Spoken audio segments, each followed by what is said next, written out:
अस्सलाम वालेकुम दोस्तों, अगर मैं आप लोगों को बताऊं कि क्रिप्टो मार्केट का जो अगला मूव है बिटकॉइन ने क्या करना है और ऑल्ट कॉइन से क्या करना है बहुत जल्द उसका एक ऑलरेडी इंडिकेटर मार्केट में आ चुका है जो कि यहाँ पर हमें एक बहुत बड़ा सिग्नल दे रहा है।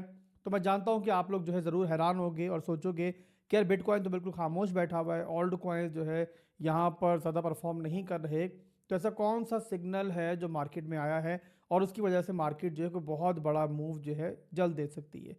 तो मेरे भाइयों वो सिग्नल जो है ना वो किसी और चीज़ से नहीं बल्कि यूएस डॉलर से आया है। आप लोगों को पता है कि DXY जो है बहुत बुरी तरीके से डंप कर रहा है और डंप कर करके उस लेवल पे आ चुका है जो कि इसकी मेजर सपोर्ट है। और यहाँ पर भी वीकनेस जो है वो डॉलर की अभी कम नहीं हुई है। इसके अलावा एक बेयर फ्लैग था DXY का जो कि ब्रेक डाउन कर रहा है।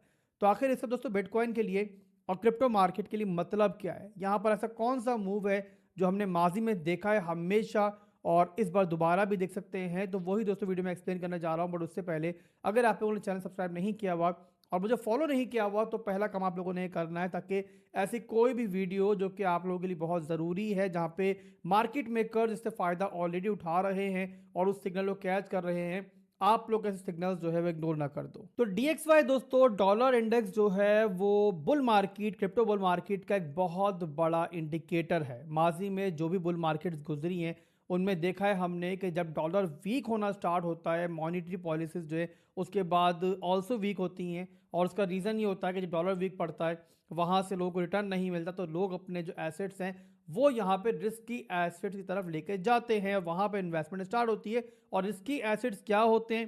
Crypto market, financial markets.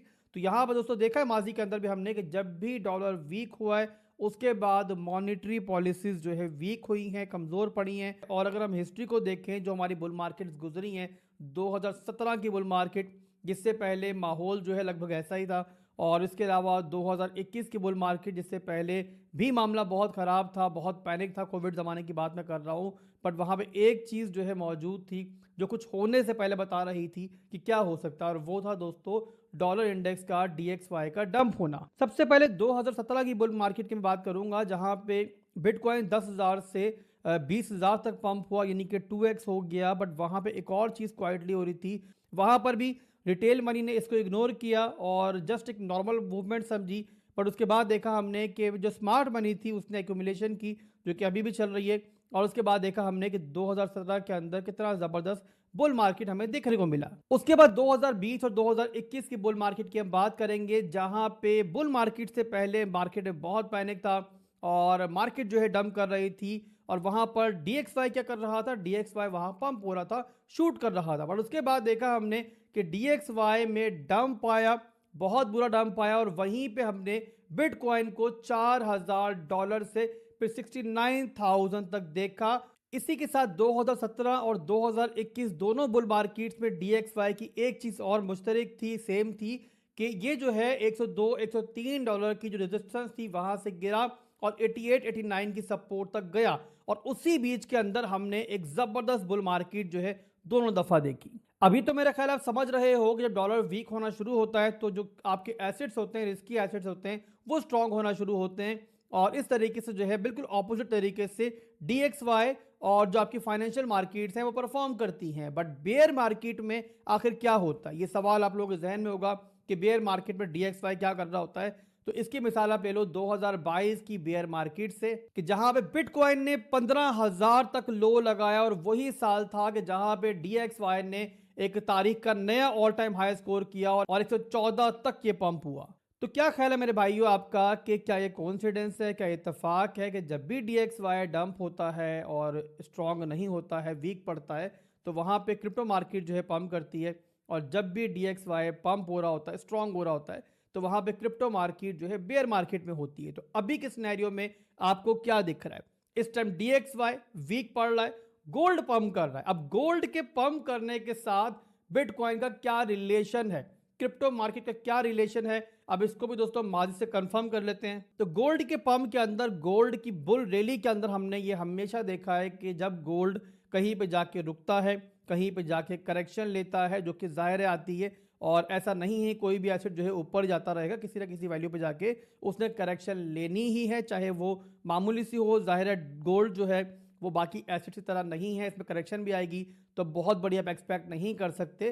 But बहरहाल जहां पर भी करेक्शन आई है माजी में भी, वहां हमने देखा है कि पैसा जो है फिर बाकी एसेट्स की तरफ फ्लो होता है। अभी गोल्ड एक सुपर रैली में है, मेटल्स एक सुपर रैली में है, जहां पे इन्होंने तमाम फाइनेंशियल मार्केट्स की लिक्विडिटी जो है वो बिल्कुल सक कर ली है, निचोड़ ली है। बट ये लिक्विडिटी जो है जाहिर है दोबारा उन एसेट्स की तरफ फ्लो होगी जो अंडर वैल्यू होंगे, और अंडर वैल्यू इस टाइम कौन सा एसेट है, वो है मेरे भाइयों बिटकॉइन। अब ये सब चीजें जो मैं आप लोगों को बता रहा हूं, ये मेरा ख्याल है और कोई नहीं देख रहा है यहाँ पे, ना ही इस बारे में बात कर रहा है, बट ये वो चीजें हैं मेरे भाइयों जो स्मार्ट मनी जो है वो पहले पहचानती है। और इसी वजह से अगर आप लोग बिहाइंड द सीन देखो तो बिटकॉइन के अंदर एक स्टेडी स्पीड के साथ जो है मुसलसल जो इंस्टीट्यूशंस हैं वो बाइंग कर रही हैं। आप लोग अक्सर औकात माइक्रो स्ट्रेटेजी का बयान सुनते होंगे, रिसेंटली उन्होंने एक और बड़ी बाइंग की है। इसके अलावा ब्लैक रॉक भी मुख्तलिफ औकात के अंदर एक्यूमुलेशन कर रहा है। तो रिटेल मनी इस टाइम पैनिक के अंदर है, रिटेल मनी इस टाइम नहीं देख रही, बट जो स्मार्ट मनी है वो अभी यहाँ पे बिल्कुल देख रही है इस चीज को, और इसी वजह से आपको बिटकॉइन की जो एक्यूमुलेशन दिख रही है ये बहुत जल्द आपको एक्सपेंशन में तब्दील होती हुई दिखेगी। अब जाहिर सी बात है गोल्ड और मेटल्स फिलहाल के लिए मार्केट को आउट परफॉर्म कर रहे हैं, तो DXY के डंप होने का, कमजोर पड़ने का इतना ज़्यादा असर अभी आपको बिटकॉइन और ऑल्ट कॉइन्स पे नहीं दिख रहा है। बट ये भी हमने हिस्ट्री में देखा है कि गोल्ड के बाद जो है बिटकॉइन की बारी आती है। तो मेरी एक्सपेक्टेशन फिलहाल मार्केट से यही है कि जो हमें DXY सिग्नल दे रहा है ये यहाँ पे बहुत जल्द होगा, और बिटकॉइन चाहे थोड़ी देर आपको मैनिपुलेट करे, एक दो और लोज दे, बट उसके बाद जैसे ही गोल्ड थोड़ा सा खामोश होगा तो बिटकॉइन आपको परफॉर्म करता हुआ दिखेगा। तो अब आप लोग यहाँ पे देख लो, ज़ाहिर कोई फाइनेंशियल एडवाइस नहीं है, आपने खुद की रिसर्च करनी है और उसके बाद ही ज़ाहिर आपने कोई फैसला करना है। बट जो इस टाइम मार्केट के सिग्नल्स हैं मैंने वो आप तक पहुंचा दिए। तो उम्मीद करता हूँ मेरी बात आप समझे होंगे। वीडियो का आसान सा मतलब है, अगर आसान जुबान में समझो भाई, कि DXY का कमज़ोर पड़ना इक्वल्स टू रिस्की एसेट्स का परफॉर्म करना। ये हमने हिस्ट्री में देखा है, तो दोबारा भी देख सकते हैं। तो फिर मिलते हैं इंशाल्लाह। अगर वीडियो पसंद आई है तो वीडियो को लाइक और कमेंट करना मत भूलिए। अगर ऐसी वीडियोस आप पसंद करोगे तो ज़रा आगे भी ऐसी वीडियोस मिलती रहेंगी। फिर मिलते हैं इंशाल्लाह, दुआ में याद रखिएगा। अल्लाह हाफिज़।